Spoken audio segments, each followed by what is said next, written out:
You see ads everywhere. Consolidate your debt into one low payment. Refinance and save thousands. Lower your monthly bills today. But are these good ideas? Or just another trap? Let me give you a minimalist framework to evaluate refinancing and consolidation. No hype, no pressure, just clear criteria. First, what is consolidation? You take multiple debts, credit cards, personal loans, medical bills, and combine them into one single loan, ideally with a lower interest rate and one monthly payment instead of many. What is refinancing? You replace an existing loan with a new one, usually to get better terms, a lower interest rate, a longer term, or a different payment structure. Both can be helpful, but both can also be dangerous. Let me show you when. Here is when consolidation makes sense. You have high-interest credit card debt at 22%. You qualify for a personal loan at 9% for 3 years, no hidden fees. You have changed your spending habits and will not use the credit cards again. You actually pay off the loan instead of running up new debt. That is a good consolidation. Here is when consolidation is a trap. You consolidate, feel relieved, and then start using the credit cards again. Now you have the consolidation loan plus new credit card debt. You are worse off than before. You extend the term so long, 5 years, 7 years, that you pay more interest overall, even at a lower rate.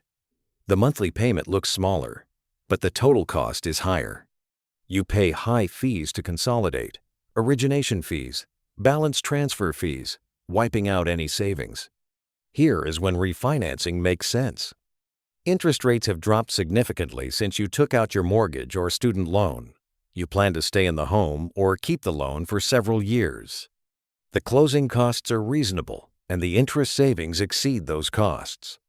That is a good refinance. Here is when refinancing is a trap. You refinance to lower your monthly payment, but extend the term from 15 years to 30 years. You pay thousands in closing costs. You end up paying far more over the life of the loan.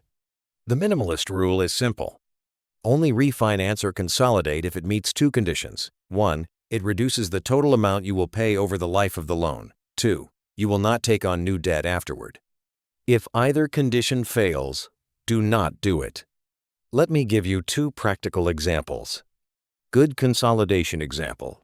You have $15,000 in credit card debt at 22% interest. You get a personal loan at 9% for 3 years, no fees. You cut up the credit cards. Total interest saved, over $3,000. Good refinance example. You have a mortgage at 4%. Rates drop to 3%. You plan to stay for 5 years. Closing costs are $2,000. The interest savings over 5 years are $5,000.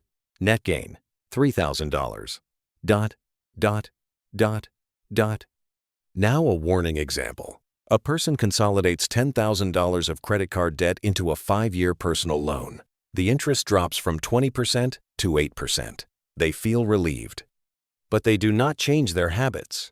Within a year, they have another $5,000 in credit card debt plus the consolidation loan. They are now worse off than before. This is incredibly common. The financial industry counts on it. Do not fall into that trap. Only consolidate if you have changed your spending habits permanently. This week, if you have debt, evaluate your options using this framework. Do not be seduced by low monthly payments. Calculate the total cost. Ask yourself, will this actually save me money over time? Will I be tempted to take on new debt? Be honest.